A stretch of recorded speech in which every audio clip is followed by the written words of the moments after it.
ओम श्री सीतारामचंद्राभ्यां नमः। श्रीमद् वाल्मीकि रामायण अरण्य कांडम चत्वारिंशः सर्गः यानी सर्ग 40। इस सर्ग में रावण का मारीच को फटकारना और सीता हरण के कार्य में सहायता करने की आज्ञा देना। मारीचस्य तु तद वाक्यं क्षमं युक्तं च रावणः उक्तो न प्रतिजग्राह मर्तुकाम इवौषधम। मारीच का वह कथन उचित और मानने योग्य था, तो भी जैसे मरने की इच्छा वाला रोगी दवा नहीं लेता, उसी प्रकार उसके बहुत कहने पर भी रावण ने उसकी बात नहीं मानी। तंग पत्यहित वक्तारं मारीचं राक्षसाधिपः अब्रवीत परुषं वाक्यम युक्तं कालचोदितः। काल से प्रेरित हुए उस राक्षस राज ने यथार्थ और हित की बात बताने वाले मारीच से अनुचित और कठोर वाणी में कहा। दुष्कुलय तदयुक्तार्थं मारीचमयि कथ्यते वाक्यं निष्फल मत्यर्थं बीजमुक्त मिवोशरे। दूषित कुल में उत्पन्न मारीच, तुमने मेरे प्रति जो ये अनाप शनाप बातें कही हैं, ये मेरे लिए अनुचित और असंगत हैं, ऊसर में बोए हुए बीज के समान अत्यंत निष्फल हैं। त्वद्वाक्यैर्न तुमां शक्यं भेत्तुं रामस्य संयुगे मूर्खस्य पापशीलस्य मानुषस्य विशेषतः। तुम्हारे इन वचनों द्वारा मूर्ख, पापाचारी और विशेषतः मनुष्य राम के साथ युद्ध करने अथवा उसकी स्त्री का अपहरण करने के निश्चय से मुझे विचलित नहीं किया जा सकता। यस्त्यक्त्वा सुहृदो राज्यं मातरं पितरं तथा स्त्री वाक्यं प्राकृतं श्रुत्वा वनमेकपदे गतः अवश्यं तु मया तस्य संयुगे खरघातिनः प्राणैः प्रियतरा सीता हर्तव्या तव सन्निधौ।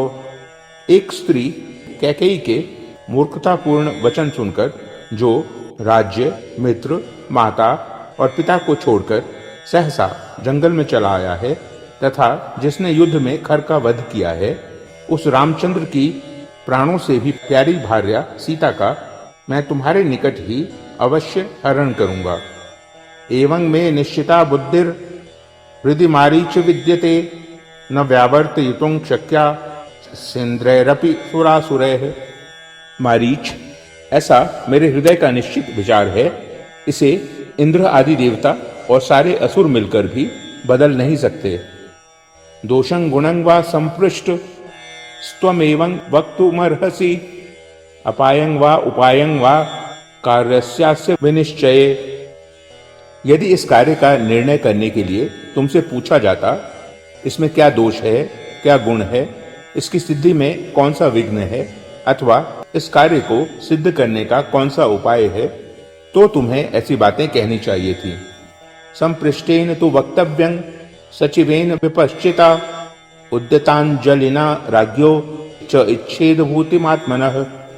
जो अपना कल्याण चाहता हो, उस बुद्धिमान मंत्री को उचित है कि वह राजा से उसके पूछने पर ही अपना अभिप्राय प्रकट करे, और वह भी हाथ जोड़कर नम्रता के साथ। वाक्यं प्रतिकूलं तु मृदुपूर्वं शुभं हितम् उपचारेण वक्तव्यो युक्तं च वसुधाधिपः। राजा के सामने ऐसी बात कहनी चाहिए जो सर्वथा अनुकूल, मधुर, उत्तम, हितकर, आदर से युक्त और उचित हो। सावमर्दं तु यद्वाक्य मथवा हितमुच्यते नाभिनंदेत तद राजा मानार्थी मानवर्जितम। राजा का सम्मान भूखा होता है, उसकी बात का खंडन करके आक्षेप पूर्ण भाषा में यदि हितकर वचन भी कहा जाए, तो उस अपमानपूर्ण वचन का वह कभी अभिनंदन नहीं कर सकता। पंचरूपाणि राजानो धारयन्त्यमितोजसः अग्नेरिन्द्रस्य सोमस्य यमस्य वरुणस्य च औष्ण्यं तथा विक्रमं च सौम्यं दण्डं प्रसन्नतां धारयन्ति महात्मानो राजानः क्षणदाचर। निशाचर, अमित तेजस्वी महामनस्वी राजा अग्नि, इंद्र, सोम, यम और वरुण, इन 5 देवताओं के स्वरूप धारण किए रहते हैं। इसलिए वे अपने में इन पांचों के गुण प्रताप, पराक्रम, सौम्य भाव, दंड और प्रसन्नता भी धारण करते हैं। तस्मात् सर्वास्वस्थासु मान्याः पूज्याश्च नित्यदा त्वं तु धर्मं विज्ञाय केवलं मोहमाश्रितः अभ्यागतं तु दौरात्म्य यात परुषं वदसीदृशं गुणदोषौ च पृच्छामि क्षेमं चात्मनि राक्षस। अतः सभी अवस्थाओं में सदा राजाओं का सम्मान और पूजन ही करना चाहिए। तुम तो अपने धर्म को न जानकर केवल मोह के वशीभूत हो रहे हो। मैं तुम्हारा अभ्यागत अतिथि हूं, तो भी तुम दुष्टतावश मुझसे ऐसी कठोर बातें कह रहे हो।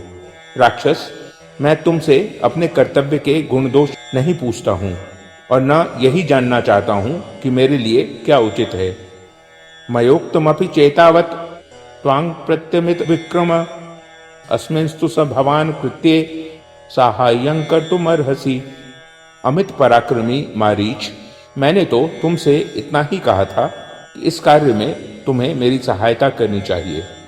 शृणु तत्कर्म साहाय्ये यत् कार्यं वचनान्मम सौवर्णस्त्वं मृगो भूत्वा चित्रो रजत बिंदुभिः आश्रये तस्य रामस्य सीतायाः प्रमुखे चर प्रलोभयित्वा वैदेहीं यथेष्टं गन्तुमर्हसि। अच्छा, अब तुम्हें सहायता के लिए मेरे कथनानुसार जो कार्य करना है उसे सुनो। तुम सुवर्णमय चर्म से युक्त चितकबरे रंग के मृग हो जाओ।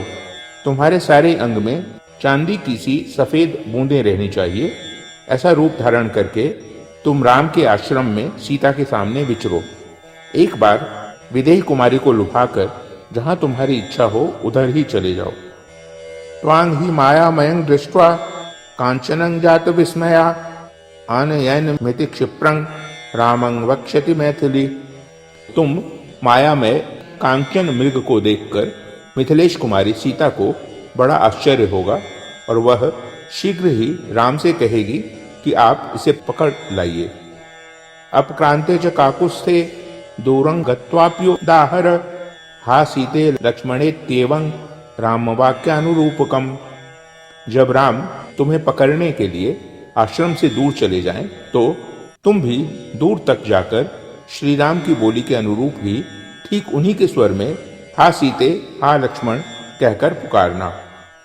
तच्छ्रुत्वा राम पदवीं सीतया च प्रचोदितः अनुगच्छति संभ्रांतः सौमित्रिरपि सौहृदात्। तुम्हारे उस पुकार को सुनकर सीता की प्रेरणा से सुमित्रा कुमार लक्ष्मण भी स्नेहवश घबराए हुए अपने भाई के ही मार्ग का अनुसरण करेंगे। अपक्रांते च काकुस्थे लक्ष्मणे च यथा सुखम आहरिष्यामि वैदेहीं सहस्राक्षः शचीमिव। इस प्रकार राम और लक्ष्मण दोनों के आश्रम से दूर निकल जाने पर मैं सुखपूर्वक सीता को हर लाऊंगा, ठीक उसी तरह जैसे इंद्र शची को हर लाए थे। एवं कृत्वा त्विदं कार्यं यथेष्टं गच्छ राक्षस राजस्यार्धं प्रदास्यामि मारीच तव सुव्रत। उत्तम व्रत का पालन करने वाले राक्षस मारीच, इस प्रकार इस कार्य को संपन्न करके जहां तुम्हारी इच्छा हो वहां चले जाना। मैं इसके लिए तुम्हें अपना आधा राज्य दे दूंगा। गच्छ सौम्य शिवं मार्गं कार्यस्यास्य विवृद्धये अहं त्वानुगमिष्यामि सरथो दंडकावनम। सौम्य, अब इस कार्य की सिद्धि के लिए प्रस्थान करो। तुम्हारा मार्ग मंगलमय हो। मैं रथ पर बैठकर दंडक वन तक तुम्हारे पीछे पीछे चलूंगा। प्राप्य सीतामयुद्धेन वंचयित्वा तु राघवं लंकां प्रति गमिष्यामि कृतकार्यः सह त्वया। राम को धोखा देकर बिना युद्ध किए ही सीता को अपने हाथ में करके कृतार्थ हो तुम्हारे साथ ही लंका को लौट चलूंगा। नो चेत करोषि मारीच हन्मि त्वामहम अद्य वै एतत् कार्यमवश्यं मे बलादपि करिष्यसि। राज्ञो विप्रतिकूलस्थो न जातो सुखमेधते। मारीच, यदि तुम इनकार करोगे तो तुम्हें अभी मार डालूंगा। मेरा यह कार्य तुम्हें अवश्य करना पड़ेगा। मैं बल प्रयोग करके भी तुमसे यह काम कराऊंगा। राजा के प्रतिकूल चलने वाला पुरुष कभी सुखी नहीं होता है। आसाद्यतं जीवित संशयस्ते मृत्युर्ध्रुवो यद्य मया विरुध्यतः एतद् यथावत् परिगण्य बुद्धया यदत्र पथ्यं कुरु तत्तथा त्वम्।